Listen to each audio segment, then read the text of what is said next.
Hello everyone, welcome to my channel Hindi tarot deck 222। मैं हूँ पल्लवी। कैसे हैं आप सभी लोग? आई होप आप सभी अच्छे होंगे। सो गाइस, आज मैं आप सभी लोगों के लिए लेकर आई हूँ एक और नई रीडिंग। और आज हमारी इस रीडिंग का टॉपिक है यू वर्सेस देम, यानी कि अब आप दोनों का एक दूसरे को लेकर क्या सोचना है। आप दोनों के मन में एक दूसरे को लेकर या आप दोनों के बीच में जो भी रिश्ता है उसको लेकर अब क्या सोचना है, किस तरह की बातें इस रिश्ते को लेकर या एक दूसरे को लेकर चल रही हैं, ये चीज़ें आज हम टैरो से देखेंगे। आपको यहाँ पर ये ज़रूर ध्यान रखना होगा कि रीडिंग जो भी होगी वो जनरल, कलेक्टिव और एक टाइमलेस रीडिंग होगी। मैरिड अनमैरिड कोई भी पर्सन ये रीडिंग देख सकता है। ऑल साइन बेस्ड यहाँ पर रीडिंग होगी। जेंडर स्पेसिफिक नहीं होगा, यानी कि लड़का लड़की कोई भी रीडिंग देख सकता है। ठीक है। उसके अलग गाइस, अगर आप लोग चैनल पर पहली बार आए हैं, आपको रीडिंग पसंद आती है, कनेक्ट कर पाते हैं आप अपने आप को इस रीडिंग से, तो प्लीज़ सब्सक्राइब ज़रूर कीजिएगा और साथ में ही बेल आइकन को प्रेस ज़रूर कीजिएगा ताकि आपके पास अगली वीडियो की नोटिफिकेशन आसानी से पहुंच सके। और जो लोग मेरे साथ चैनल पर पहले से ही जुड़े हुए हैं, लाइक ज़रूर कीजिएगा। कमेंट बॉक्स में ग्रेटिट्यूड देना नहीं भूलिएगा उस यूनिवर्स को, उस डिवाइन को जिनसे आप इस रीडिंग के दौरान अपने आप को कनेक्ट करना चाहते हैं। ग्रेटिट्यूड देने में कंजूसी नहीं दिखाइएगा, क्योंकि लौट फिर कर आनी आप ही के पास है। ठीक है। ग्रेटिट्यूड आपको उस यूनिवर्स को देना है, मुझे नहीं देना है, जिनसे आप इस रीडिंग के दौरान अपने आप को कनेक्ट करना चाहते हैं। ठीक है। तो सबसे पहले हम देख रहे हैं आपके पर्सन का अब आपको लेकर क्या सोचना है। ठीक है। उनके मन में आपको लेकर अब अक्सर क्या चला करता है। तो सबसे पहले मेजरली एनर्जीज जो यहाँ पर आई हैं वो है एरीज, लियो एंड सजिटेरियस, मेष, सिंह एंड धनु राशि, कैंसर, पाइसेस एंड स्कॉर्पियो, कर्क, मीन एंड वृश्चिक राशि, एरीज एंड सजिटेरियस की एनर्जी है। नंबर 1 आपके लिए बेहद ज़्यादा इंपॉर्टेंट है, यानी कि जनवरी मंथ जो आपसे इस पर्सन के माध्यम से डायरेक्टली या इनडायरेक्टली वे में जुड़ा हुआ है। तो सवाल पर आते हैं कि इनका अब आपको लेकर क्या सोचना है। बेसिकली यहाँ पर ये दिख रहा है कि आप लोगों के बीच में जो भी रिश्ता था, ये पर्सन अक्सर उस रिश्ते के विषय में सोचते हैं। और जितना ज़्यादा ये इस रिश्ते के विषय में अब सोचते हैं, उतना ज़्यादा इन्हें ये लगता है कि इस रिश्ते की नींव, इस रिश्ते की फाउंडेशन जो कभी एक वक्त पे आप दोनों ने मिलकर रखी थी, वो अब पूरी तरह से हिल गई है, पूरी तरह से उसमें दीमक लग गई है, ऐसा इस पर्सन का सोचना है। यानी कि आप लोगों के बीच में जो भी हुआ है, जो भी मन मुटाव हुए हैं, वो मन मुटावों ने आप लोगों के रिश्ते में एक दीमक का काम करा, जो धीरे धीरे करके इस रिश्ते को, इस दोस्ती को, जो भी आप लोगों के बीच में पार्टनरशिप थी, उसे निगल गई है, उसे खा गई है। ऐसा इस पर्सन के मन में अक्सर चला करता है।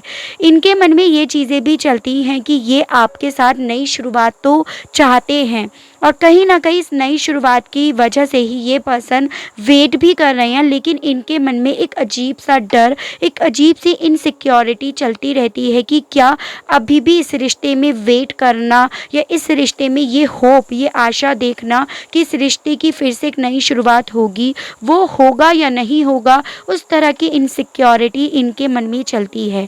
क्योंकि इन्हें सामने से तो दिख रहा है कि रिश्ते में काफ़ी कुछ बिगड़ गया है, रिश्ते की नींव हिल गई है, दोस्ती या जो भी रिश्ता है वो पूरी तरह से अलग अलग दिख रहा है, जिसे ये जोड़ना तो चाहते हैं, लेकिन क्या इसमें कोई पॉसिबिलिटी है या नहीं है, उस तरह के सवाल इनके मन में बहुत ज़्यादा चलते हैं।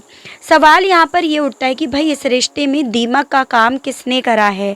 मुझे कहीं ना कहीं ये दिख रहा है, या तो ये पर्सन ऐसे हैं काफ़ी अथॉरिटिव, काफ़ी डोमिनेटिंग नेचर वाले, या ये पर्सन ऐसी फैमिली से बिलोंग करते हैं जो इस पर्सन के ऊपर अपना इन्फ्लुएंस जमाए हुए बैठे हैं, जिन्होंने कहीं ना कहीं आप लोगों के रिश्ते को दीमक की तरह निगला है।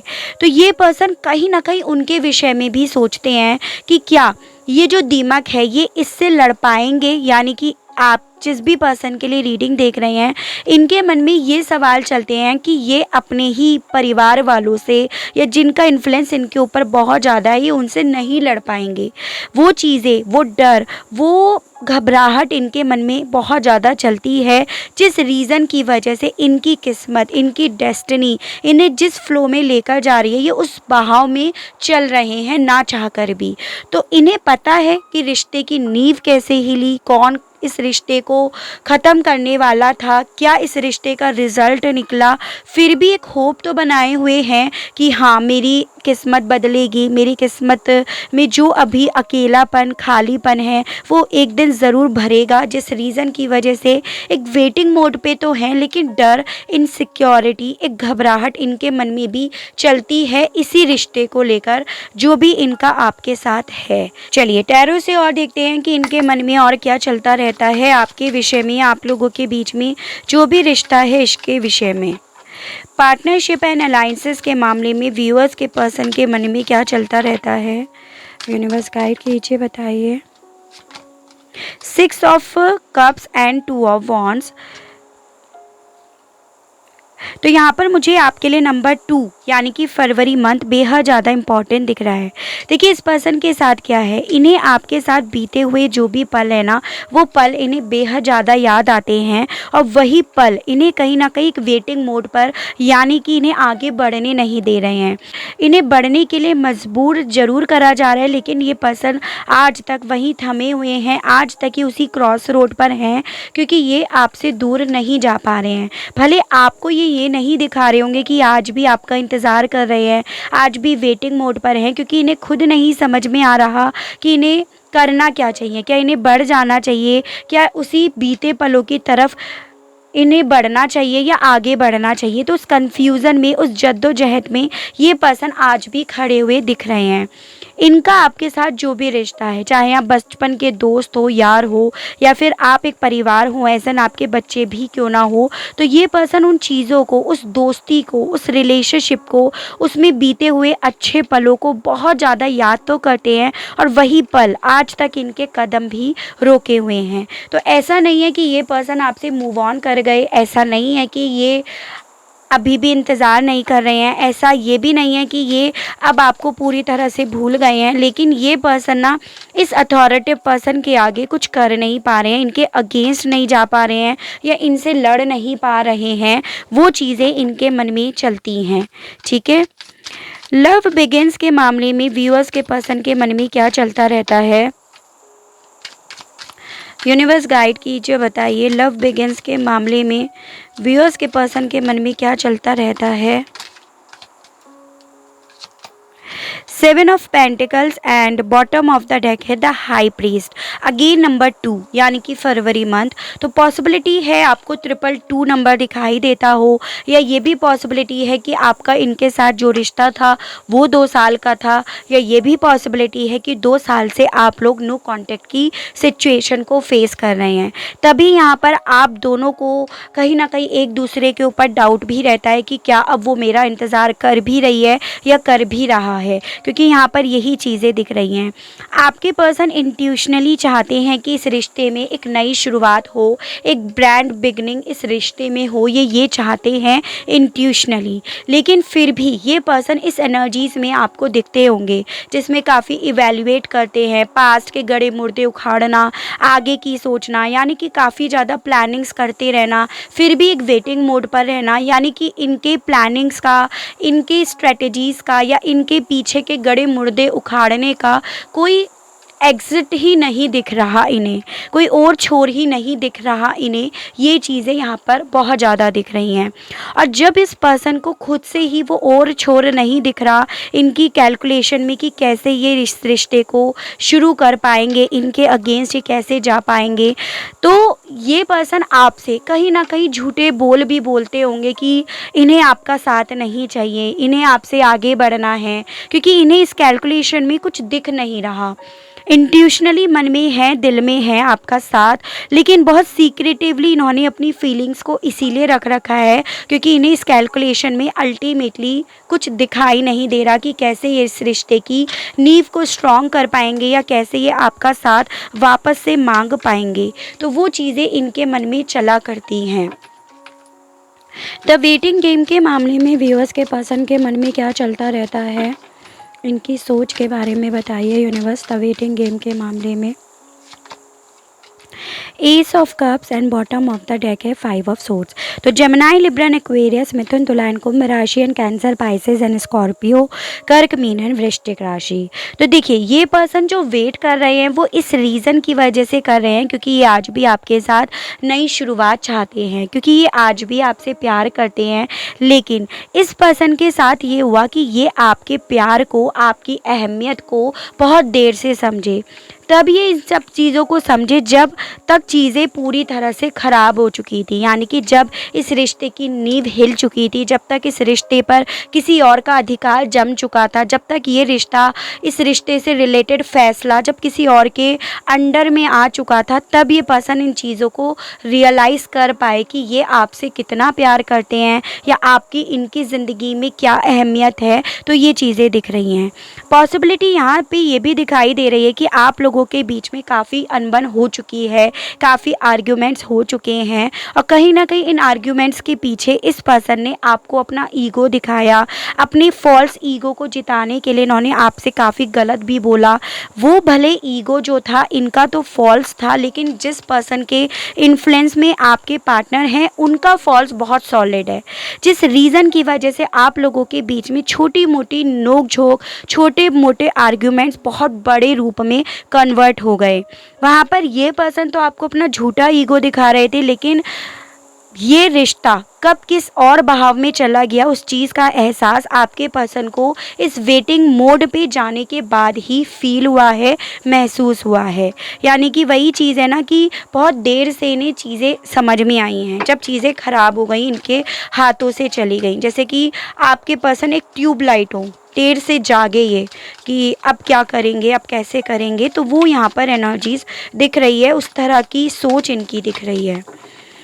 अथॉरिटी के मामले में इनके मन में, इनके दिल में क्या चलता रहता है, गाइड कीजिए। The hierophant and bottom of the deck है डेथ। ठीक है, तो देखिए यहाँ पर ये एनर्जी है टॉरस की और ये आपकी है स्कॉर्पियो की एनर्जी। बेसिकली इनके साथ क्या हो रहा है, आप लोगों के बीच में जो भी पर्सन है उस पर्सन ने आपके और आपके पर्सन के बीच में बहुत सारे डिफरेंसेस को लाया। उन डिफरेंसेस को भी लाया गया है जो शायद थे नहीं, जैसे कि कास्ट, ट्रेडिशंस, परंपराएं, ये एक डिफरेंसेस था, स्टेटस डिफरेंस था, आदतों में आप लोगों के बहुत फ़र्क था, या फिर पॉसिबिलिटी है आप में से एक पर्सन मैरिड है, दूसरा अनमैरिड है, एज गैप बहुत ज़्यादा है। यानी कि जो आप लोगों के बीच में डिफरेंसेस थे, जो बेसिकली आप लोगों के लिए इतने ज़्यादा मैटर नहीं करते थे, लेकिन इस अथॉरिटी पर्सन ने उन्हें डिफरेंसेस को ज़्यादा तूल दी है। जैसे कि आप इनकी फैमिली में मर्ज नहीं हो रहे हो, आप इनकी फैमिली के मन मुताबिक नहीं चल रहे हो, आप इनकी जो भी अथॉरिटी पर्सन है इनकी रेस्पेक्ट नहीं कर रहे हो। तो इस तरह से डिफरेंसेस, आप में कमियां यहाँ पर गिनवाई गई हैं जो शायद आपके पर्सन ना तो देख रहे थे ना देखना चाह रहे थे, लेकिन इन्हें वो कमियां दिखाई गई हैं आपके अंदर जानबूझकर, जिस रीज़न की वजह से इस रिश्ते का डेथ हुआ है। आपके पर्सन के मन में वो चीज़ें चलती हैं, वो पता है इन्हें कि इस रिश्ते का डेथ अल्टीमेटली क्यों हुआ है, क्यों इन्होंने इस रिश्ते को ख़त्म करा। और ये चीज़ें इनके मन में चलती हैं कि जब इस अथॉरिटी पर्सन ने जो भी इनके ऊपर बहुत ज़्यादा इन्फ्लुएंस्ड डाले हुए हैं, कि जब इन्होंने ही इस रिश्ते का डेथ कर दिया है, जब इन्होंने ही इस रिश्ते को लाल झंडी दिखा दी है, तो फिर उसके बाद इनका इस रिश्ते के विषय में सोचना या इस रिश्ते से कोई उम्मीद रखना या इस रिश्ते में कुछ कर गुजरने का कोई अधिकार नहीं है, ऐसा आपके पर्सन का सोचना है। मुझे कहीं ना कहीं ये दिख रहा है कि देखो आपके पर्सन के ऊपर कोई इन्फ्लुएंस है, चाहे फिर ये फादर फिगर हो, ब्रदर हो, कोई एल्डर फ्रेंड हो, कोई बाबा एंड ऑल हो, यानी कि इनके ट्रेडिशन में कोई ऐसे पर्सन हो जिन्होंने आपके विषय में कुछ ऐसे बताया कि आप इनकी फैमिली में मर्ज नहीं हो पाओगे, आप इनकी फैमिली में अगर आए तो इनकी फैमिली पे बहुत बुरा असर पड़ेगा। तो कुछ इस तरह की बातें यहाँ पर बोली गई हैं, जिस रीज़न की वजह से इस पर्सन ने रिश्ते का डेथ कर तो दिया है, लेकिन डेथ करने के बावजूद भी ये इस रिश्ते से आगे नहीं बढ़ पा रहे हैं। आपके प्यार से, आपके साथ से आगे खुद से तो बढ़ नहीं पा रहे हैं, लेकिन आपसे डेफिनेटली बोल रहे होंगे कि इन्हें आपका साथ नहीं चाहिए, आप इनसे आगे बढ़ जाओ। तो आपके पर्सन इस वक्त में खुद एक क्रॉस रोड पे है, तो ये आपकी तरफ बढ़कर कैसे कोई जेस्चर ले पाएंगे, वो एनर्जीज मुझे इस पर्सन की दिख रही है। बेसिकली ये पर्सन खुद अपनी किस्मत से लड़ते हुए यहाँ पर ज़्यादा दिख रहे हैं। डेस्टिनी के मामले में इनके मन में क्या चलता रहता है, यूनिवर्स गाइड कीजिए और बताइए डेस्टिनी के मामले में। 6 of wands and the hanged man and overall energy है किंग ऑफ पेंटिकल्स। तो टॉरस, वर्गो एंड कैप्रिकॉर्न, वृषभ, कन्या एंड मकर राशि भी आ गया है। तो ओवरऑल सभी एनर्जीज हैं। बेसिकली मुझे यहाँ पर कहीं ना कहीं पैसा भी एक वजह दिख रही है आप लोगों के रिश्ते की नींव को हिलाने की। तो हो सकता है स्टेटस चेंज हो आप लोगों के बीच में, या किसी तरह से इस पर्सन को फोर्स करा जा रहा है कि अपने स्टेटस के हिसाब से या जहाँ पे इन्हें ज़्यादा पैसा मिल रहा है वहाँ पर ये ज़्यादा अपना फोकस लगाएं, चाहे अपने कैरियर को लेकर हो चाहे शादी को लेकर हो। तो एक पैसा भी एक दीमक का काम करी है आपके रिश्ते में, ये भी दिख रहा है। इस पर्सन के साथ ये हो रहा है कि ये जीतना चाहते हैं आपको, आपके प्यार को, इस रिश्ते में अपनी किस्मत से लड़ना चाहते हैं ये पर्सन। लेकिन इस पर्सन को ना सही सलाह मशवरा, सही गाइडेंस नहीं मिल रही है। जो इनके आसपास के लोग हैं वो इन्हें किसी भी तरह से सपोर्ट नहीं कर रहे हैं, जिस रीज़न की वजह से ये आपके साथ इनका जो भी कनेक्शन है ना उस पर सक्सेस हासिल नहीं कर पा रहे हैं। और इसी रीज़न की वजह से इस पर्सन ने सब चीज़ें सरेंडर कर रखी हैं, सब चीज़ें पूरी तरह से भगवान को सौंप रखी हैं। ये चीज़ें यहाँ पर दिख रही हैं, ठीक है। यानी कि इस सोच के साथ कि जो मेरी किस्मत में होगा वो होकर रहेगा, जो मुझे मिलना है वो मुझे मिलकर रहेगा। और इसीलिए इन्होंने सब चीज़ें जैसे सेक्रीफाइस कर दी हो, ये एनर्जीज़ यहाँ पर दिख रही है। और उस सेक्रीफाइस के बाद इस सोच के साथ ये वेटिंग मोड पे हैं कि भगवान मेरा भला करेगा, भगवान ही मुझे सही राह दिखाएगा। जिस भी गॉड में आप भरोसा करते हैं उनको इन्होंने सब चीज़ें सौंप रखी हैं, ये यहाँ पर बहुत ज़्यादा दिख रहा है। गाइड कीजिए universe please, divine please, archangels please, holy angels please, spirit guide, मुझे गाइड कीजिए, बताइए। डिटैच, व्यूअर्स की क्या सोच है अपने पर्सन को लेकर, यूनिवर्स गाइड कीजिए, बताइए।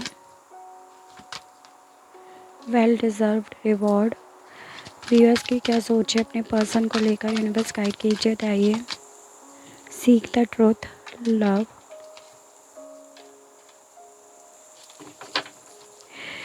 व्यूअर्स की क्या सोच है अपने पर्सन को लेकर, यूनिवर्स गाइड कीजिए, बताइए। Hopeless and helpless and overall energy यहाँ पर आई है ट्रस्ट, ठीक है। तो देखिए एनर्जीज़ तो ओवरऑल सभी हो गई थी, तो वापस से एनर्जीज़ डिस्कस नहीं करी जा रही है।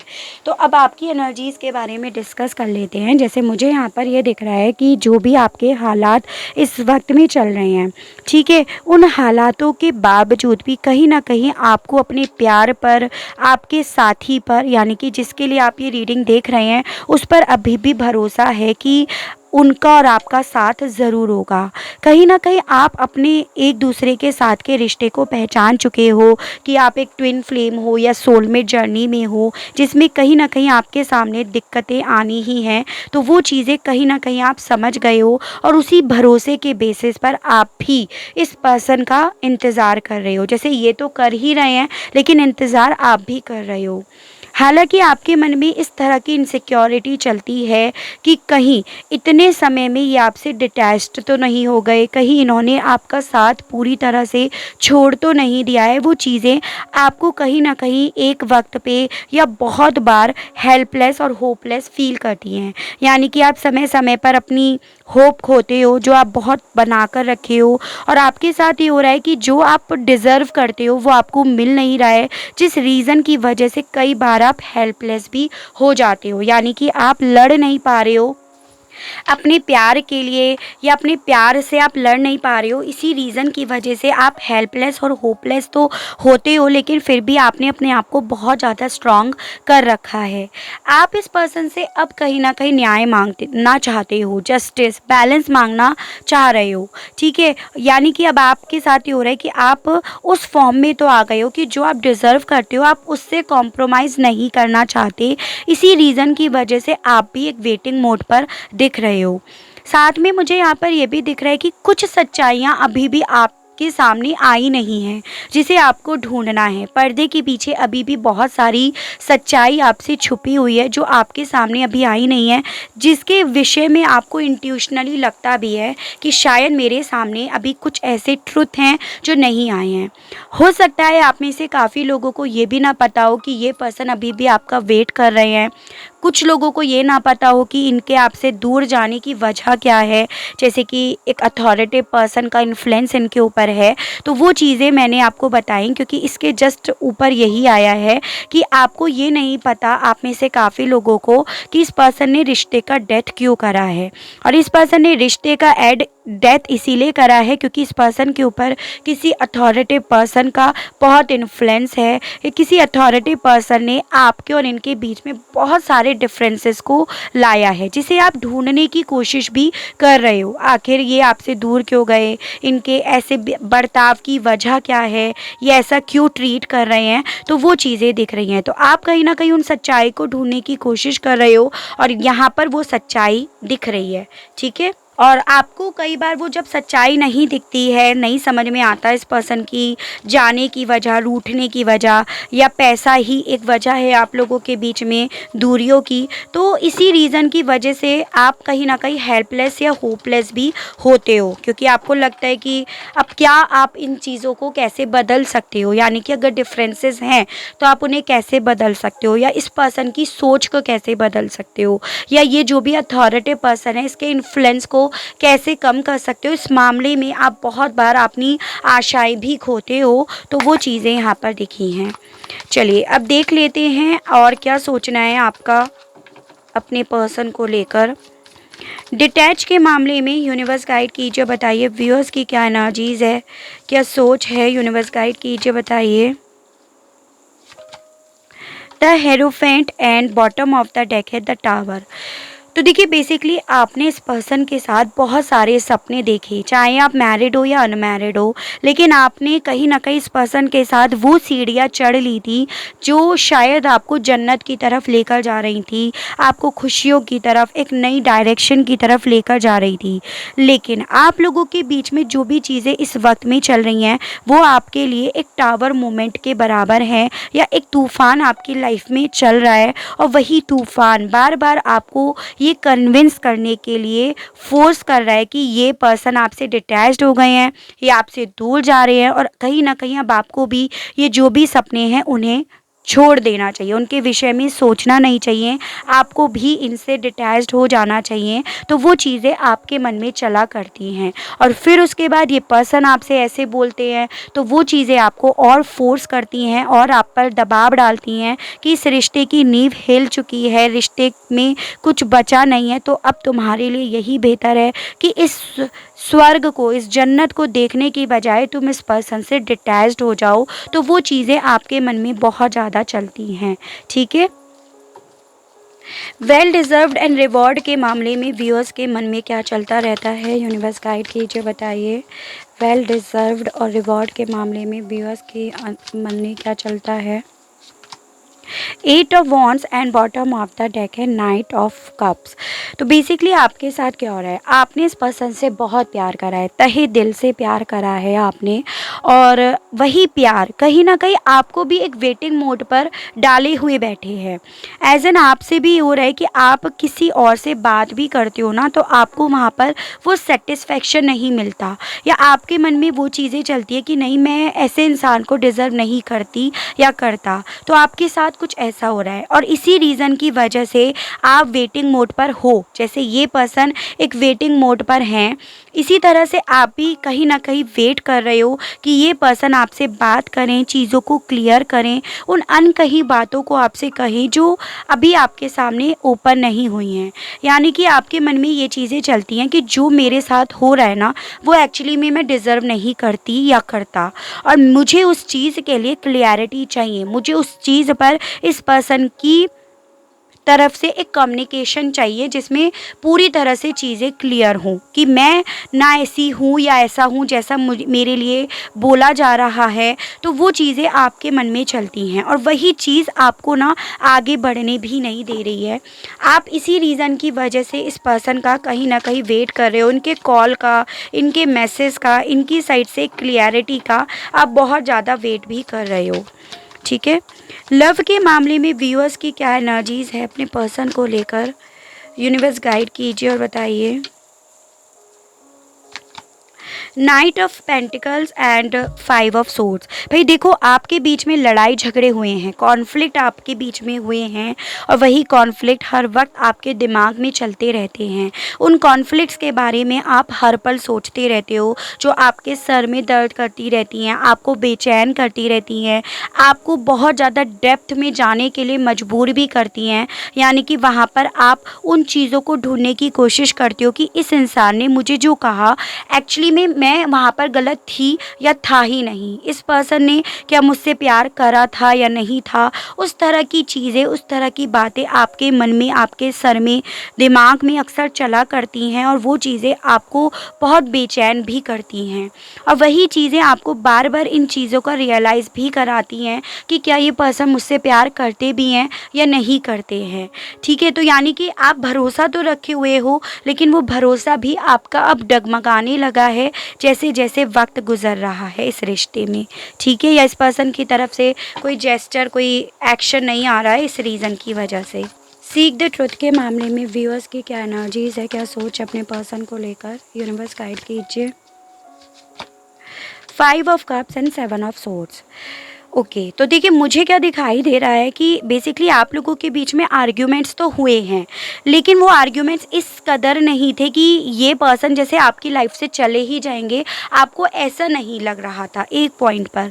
तो कहीं ना कहीं आप उस सच्चाई को जानना चाहते हो कि ऐसी क्या वजह थी कि ये पर्सन उस आर्ग्यूमेंट के बाद चले ही गए। और जैसे ही आपकी लाइफ से गए और उससे पहले आप लोगों के बीच में छोटी मोटी अनबन हुई, छोटी मोटी बहस हुई, तो आपके मन में इस चीज़ का गिल्ट आता है, इस चीज़ का रिग्रेट आता है कि कहीं मेरी लड़ाई की वजह से तो ये नहीं गए हैं, जबकि वजह कुछ और है। तो मैंने आपको बोला ना, अभी भी पर्दे के पीछे और राज हैं जिसके बारे में आपको पता नहीं है। इस पर्सन ने पॉसिबिलिटी है आपसे जो लड़ाई झगड़े करके रिश्ते का डेथ भी करा है ना, वो भी एक फॉल्स लड़ाई झगड़े हो, झूठे आर्ग्यूमेंट्स हो इनकी साइड से, ताकि इन्हें एक वजह मिले आपकी लाइफ से जाने की। ठीक है, और आप कहीं ना कहीं इस गिल्ट में बैठे हो कि भाई ये इसीलिए चले गए क्योंकि मैंने इस रिश्ते को बहुत टॉक्सिक बना दिया, मैंने ऐसी बात कर दी। तो आपके मन में एक रिग्रेट चलता रहता है और उसकी वजह है आपके सामने सारी सच्चाई अभी है ही नहीं। ठीक है, तो अक्सर आपके मन में इनको लेकर ये चीज़ें चलती रहती हैं कि आखिर ऐसा क्या हुआ, ये जो चले गए हैं कहीं मेरी साइड से बहुत गलत तो नहीं हो गया है। तो ये चीज़ें मुझे आपकी एनर्जीज़ की तरफ से दिख रही है। हेल्पलेस एंड होपलेस के मामले में व्यूअर्स की क्या एनर्जीज़ है, क्या सोच है, यूनिवर्स गाइड कीजिए। 6 of pentacles and queen of pentacles and overall energy है सन। भरोसा तो आप रखे हुए बैठे हो कि मेरी लाइफ में खुशियाँ ज़रूर आएंगी, लाइट्स ज़रूर आएंगी, आज बुरा वक्त है, अच्छा वक्त ज़रूर आएगा। वो चीज़ें आप भरोसे के साथ लिए हुए तो बैठे हो, लेकिन आपका भरोसा भी अब डगमगाने लगा है क्योंकि आप भी कितने समय तक वो भरोसा रख पाओगे, कितना अपनी साइड से ही इस रिश्ते को दे पाओगे। तो वो चीज़ें आपके मन में चलती हैं, यानी कि आप सेंसिटिव हो, केयरिंग नेचर हो, या आप एक ऐसे इंसान हो जो जिसने किसी को दिल दे दिया उसके बाद आप किसी से अटैच नहीं हो पा रहे हो। इस रीज़न की वजह से आप वेट तो कर रहे हो, लेकिन आप अपने आप को अब ऐसे मुकाम पर फील कर रहे हो कि आप भी अपनी आशाएं खो रहे हो क्योंकि आपको कोई रास्ता दिख नहीं रहा है। ठीक है, तो ये मुझे आपकी एनर्जीज दिखी है। तो बेसिकली दोनों की एनर्जीज़ देखकर मुझे इतना तो रियलाइज़ हो गया है कि आप दोनों कहीं ना कहीं अभी भी एक दूसरे का इंतज़ार तो कर रहे हो, लेकिन दोनों ही इस इंतज़ार के करने के बावजूद भी पूरी तरह से अपने आप को हेल्पलेस मान रहे हो कि मतलब हम इंतज़ार तो कर रहे हैं लेकिन अब हमें इस रिश्ते का कोई और छोर दिखाई नहीं दे रहा है। तो ये चीज़ें मुझे यहाँ पर मेन दिखी हैं। ठीक है, तो ये थी रीडिंग कि आप दोनों का अब एक दूसरे को लेकर क्या सोचना है। आई होप आपको रीडिंग के माध्यम से क्लियरिटी मिली हो, कनेक्ट कर पाए हो आप अपने आप को इस रीडिंग से। अगर आपको क्लियरिटी मिलती है, कनेक्ट कर पाते हैं आप अपने आप को, तो बताइएगा ज़रूर, और चैनल को लाइक, शेयर एंड सब्सक्राइब ज़रूर कीजिएगा, ताकि आप लोगों के लिए इसी तरह से नई नई रीडिंग्स, नए नए टॉपिक्स मैं लेकर आ सकूं, और हम लोगों का साथ, हम लोगों का प्यार यूं ही बना रहे। आज के लिए बस इतना ही। Okay, bye bye.